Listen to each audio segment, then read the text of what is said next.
KPMG obliged to inform SARS before withdrawing the so-called rogue unit report? How is KPMG's action likely to impact the services it has rendered to SARS over the years? In which capacity did SCOPA's Nyami Boy attend yesterday's SARS press briefing in Pretoria? And what can be made of KPMG's commitment to pay back the 23 million rand spent on the report? What time is it? It's question time.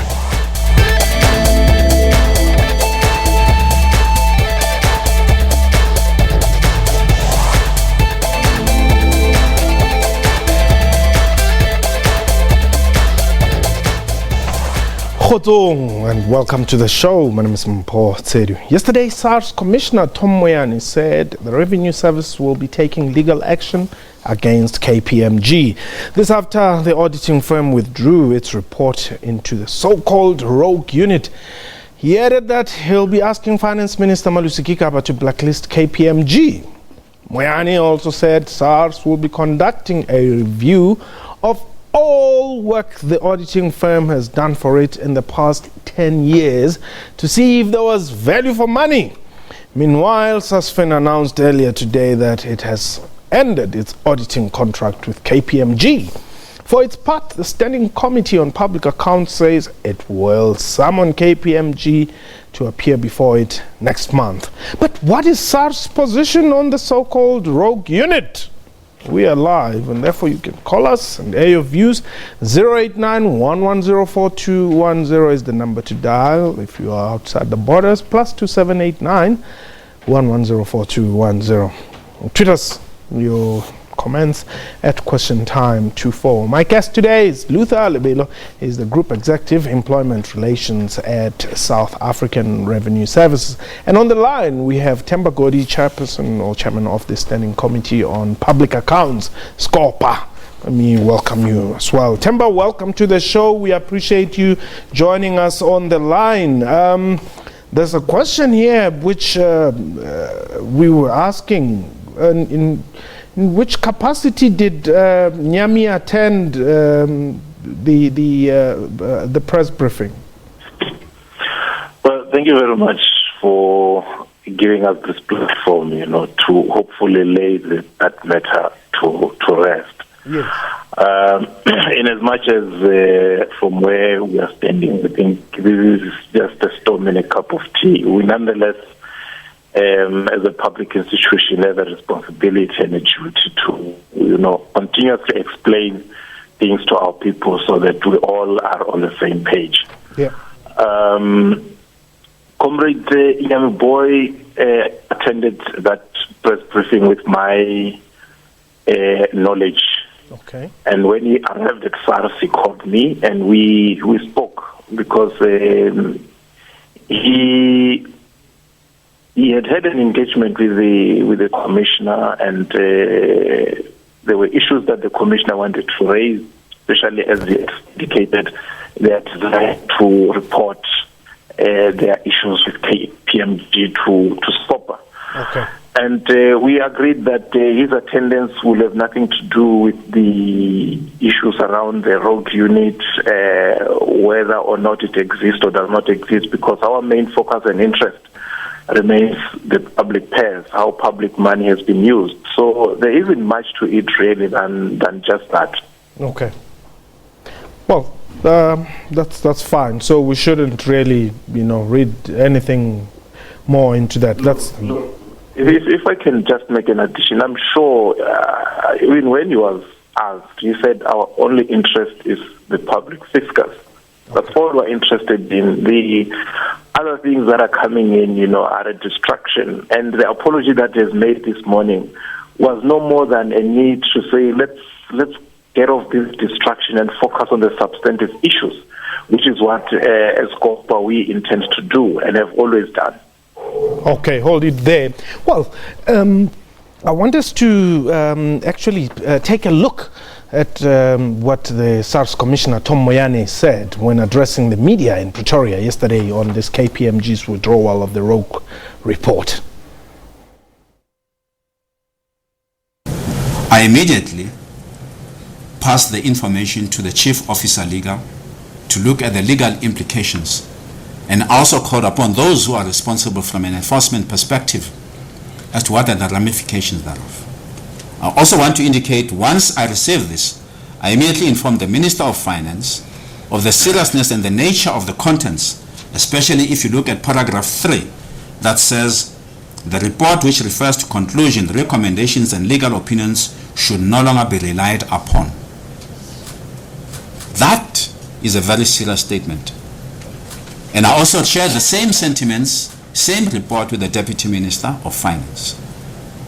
And therefore we thought it is important and prudent that we also inform the state institutions, government institutions that are responsible for matters that have an impact on SARS as an institution. Okay.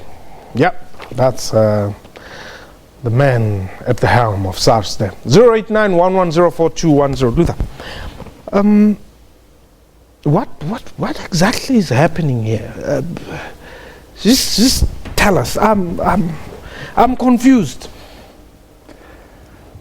Yeah, and I'll just tell you the facts because I'm also confused. So you'll remember that in 2014 around July, Sunday Times in particular and City Press, they ran articles after articles making accusation that there is a rogue unit in SARS intercepting people and illegally formed and da.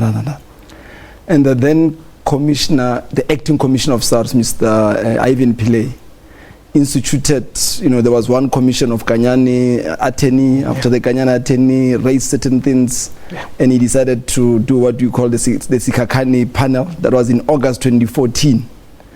And while we were waiting for the report of the Sikakani panel, the current commissioner was appointed in September. Around November, he received now this report. The interesting thing about this report, which was commissioned by Mr. Pillay, was that it then accused Mr. Pillay, Mr. Pietricha, Mr. Johan Lochenberg of being involved into a rogue unit that was illegally formed, which included, intercepting people, doing funny things that are against the law. And of course, it recommended that we must take disciplinary action and at some point open the criminal elements that happened. Commissioner Moyane then did that. He followed that in November, December. Mr. Ivan Pillay was suspended. Mr. Pietricha was suspended. Johan Lochenberg was also suspended during that time. And they were then disciplined in January 2015. And these dates are very important. And then the disciplinary process was supposed to go on. They decided to resign instead of facing the disciplinary process. Then in February, during that time, the Minister of Finance then, Minister Nene, established what was known as the Judge Kruon board, the SARS advisory board. So he established an advisory board and say, the allegations from Skakana are very, very serious. Yes. I want you as the judge to form this board and look into them and guide me. Then Judge Kruon came in April and said, I've looked at this thing, Skakana is correct. There is an illegal, da. And the guys resigned at the time. And we were having interest that they must go through the hearing so that they can defend themselves. But they decided to resign, which we can't force.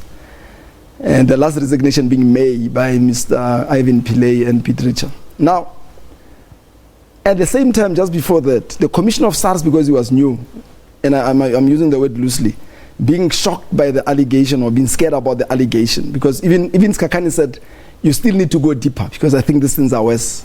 That is when we went and said, we need maybe a forensic institution just to go and really check, because forensic goes deeper. It goes and check your emails in your systems, so that when Commissioner Moyane starts with this thing, he makes sure that really all the skeletons are clean. And you'll know that in October he disbanded this rogue unit which was existing. So KPMG came to do that work.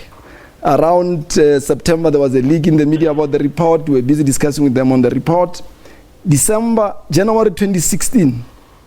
They came back and said, this is final. They put a stamp on the report. We had the report. We never charged anybody with the report. We never did anything with the report. Commissioner was explaining that when the Hawks said about the report, they asked the report. But the Hawks was already working on the evidence that was already being led. Okay. Now KPMG sent us an email on Friday on 9 o'clock in the morning and saying whatever the commissioner was saying, that we looked at the report, we found that internal whatever. while we're still organizing an internal meeting inside to understand what KPMG is saying. Then KPMG send an email, and then that is where we are now. Okay. Yeah.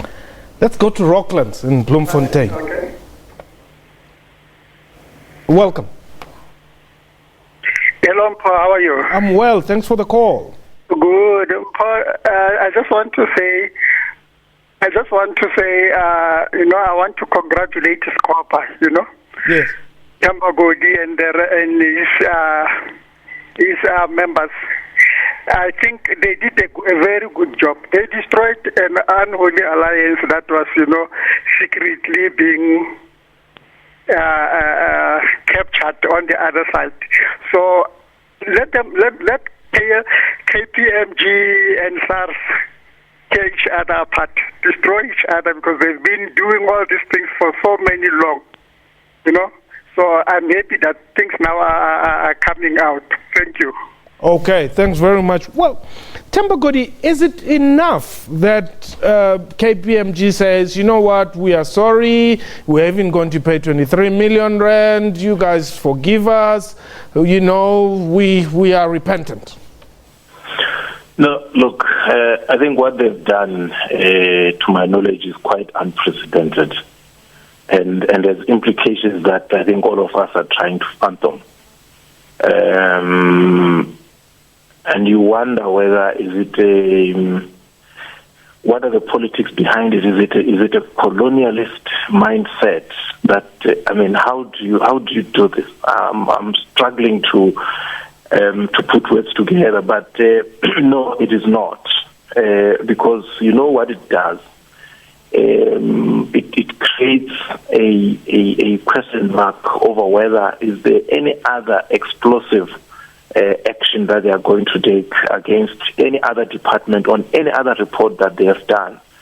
So it creates a lot of uncertainty in government. I know they have contracts, from municipalities to province to national. What do you do with them? What does it mean when you see these guys coming to your office to do a contracted work? What do you think? Okay, yes, but that's the question that I want you to answer. What are you going to do with them? Well, that is why we have immediately said yesterday that we want to call them. I want to believe that it is in their interest to be given a platform, especially before Parliament, to clarify themselves and reassure Parliament and the public that they are a reliable institution that government can use. Otherwise, it will be very difficult for government institutions, and I'm sure even private sector institutions, to use their services under these, questionable circumstances. But Tambagodi, they are not reliable. Well, I hear you, but of course you still need to have process, isn't it? You still need to have process and say, come, talk to us. And be able to say, you know what, you guys are unreliable, therefore bye-bye, or you are not reliable, do we think you owe us? Is there any value in the reports that you have given us beforehand? So you still need a process to be able to come to a conclusion. Sparks, you are in Mpumalanga, welcome. Mpo, I attended the Sparks. Mpo, why say taba ya nyamezile boy? Yes. It's an independence ya SCOPA. Lerempo aka kemang Tambagodi aka mopegel o tsense credibility. His presence there spoiled the credibility of SCOPA, and the SCOPA now the people starting to trust. I think go he mustn't go TV on behalf of SCOPA, on behalf of ANC, because SCOPA. Very, very, very clear. Well, Tamba, you heard that one. Yeah, no, sure. I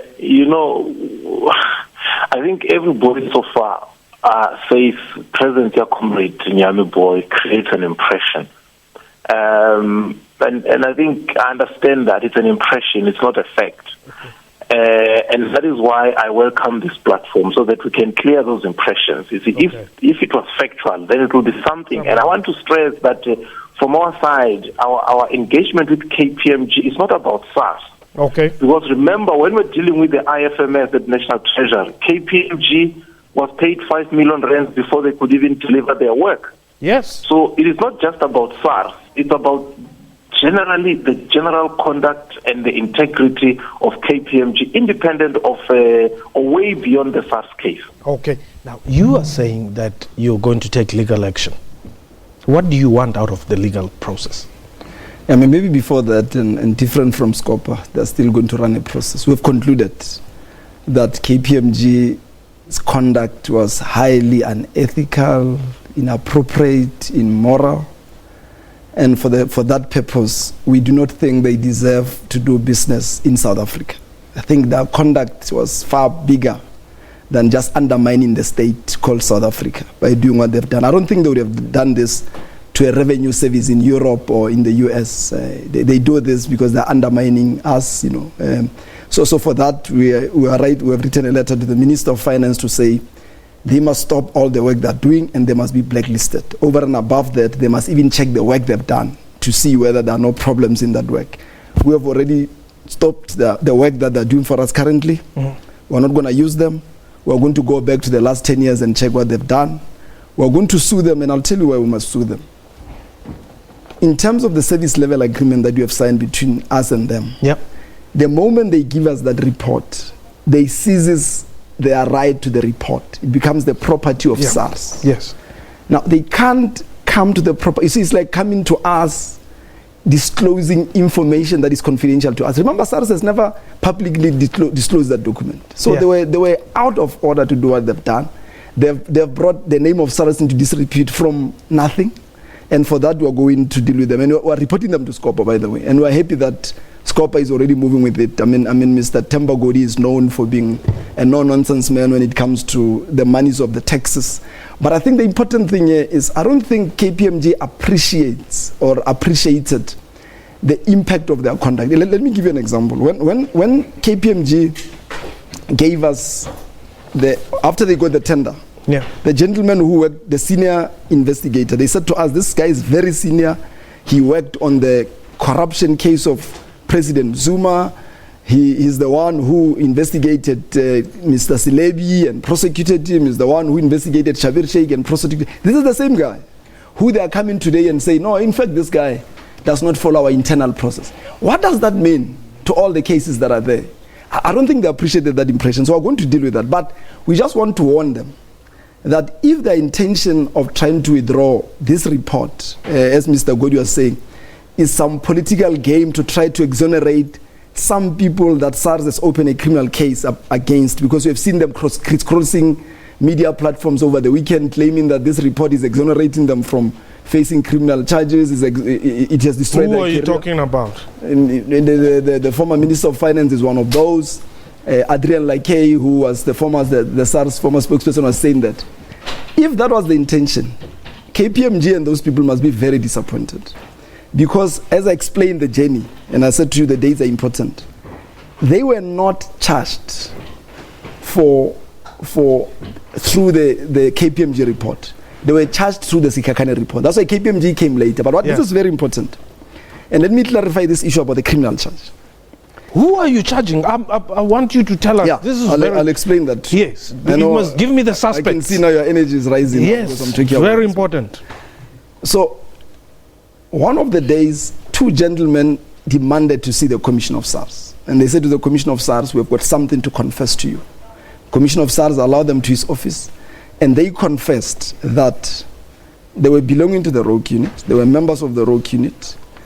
They were given 950,000 in cash by one of the, we have mentioned the name in the media statement, Gerinel. Yeah. Mr. Gerinel, to install cameras in the offices of the Hawks and the police illegally.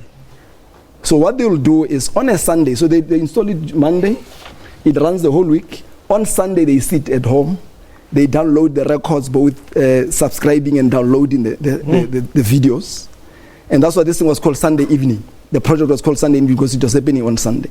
They are claiming in the affidavits that their boss who they were working with is Mr. Ivan Pillay.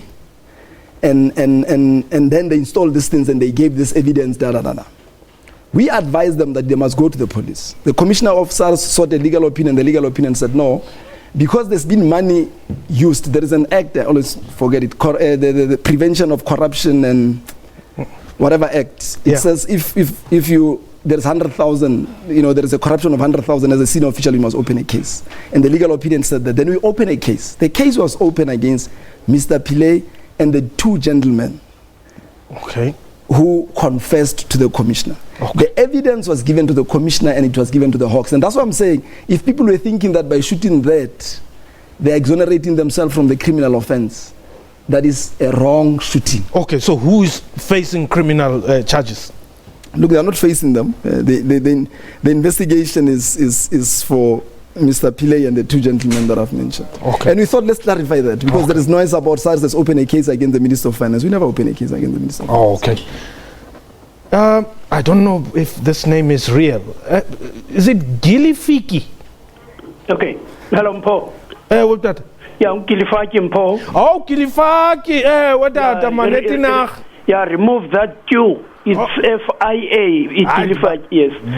Paul, let me ask, man, because there is something that is not clear from me. And yesterday they spoke about 40 million that was contributed to the wedding of Guptas. Can the gentleman make us clear that really is it true that there was a 40 million which was spent for the wedding of the Guptas? Okay. Yeah, because as I've listened yesterday to that presentation of Moyane, and it appears that there was money that was spent for the wedding of the Guptas.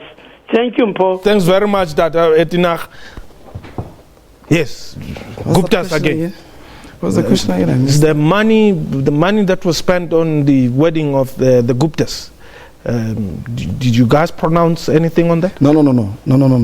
So KPMG says the report that you commissioned us to do cost you 23 million. Yes. We are giving you the 23 million if you want it. If you don't want it, you are willing to contribute it somewhere else.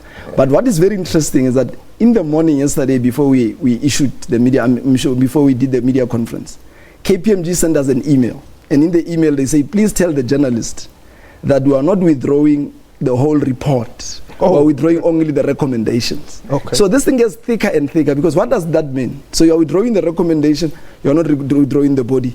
What does that body mean? Because remember, the commission is for you to get evidence, and as an expert, conclude on what those evidence mean, and that is the conclusion. So KPMG, but the 23 million is about what it cost us. Oh, okay.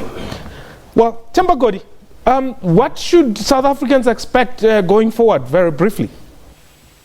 Well, I think there will be a closer scrutiny on private audit firms. And I've always said that, the profit motive is essentially what poisons, their consciences. You know about the questionable conduct of Deloitte at National Treasury.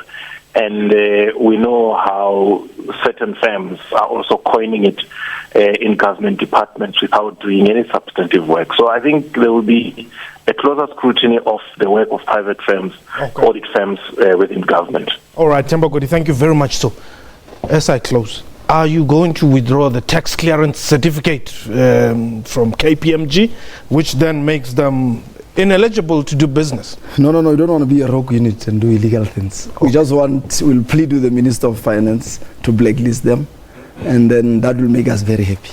Okay. Well, yeah, that was question time for today. A big thank you to my guests and to you for watching the show. From me and the entire crew, you have yourself a wonderful time. I'm Khotz.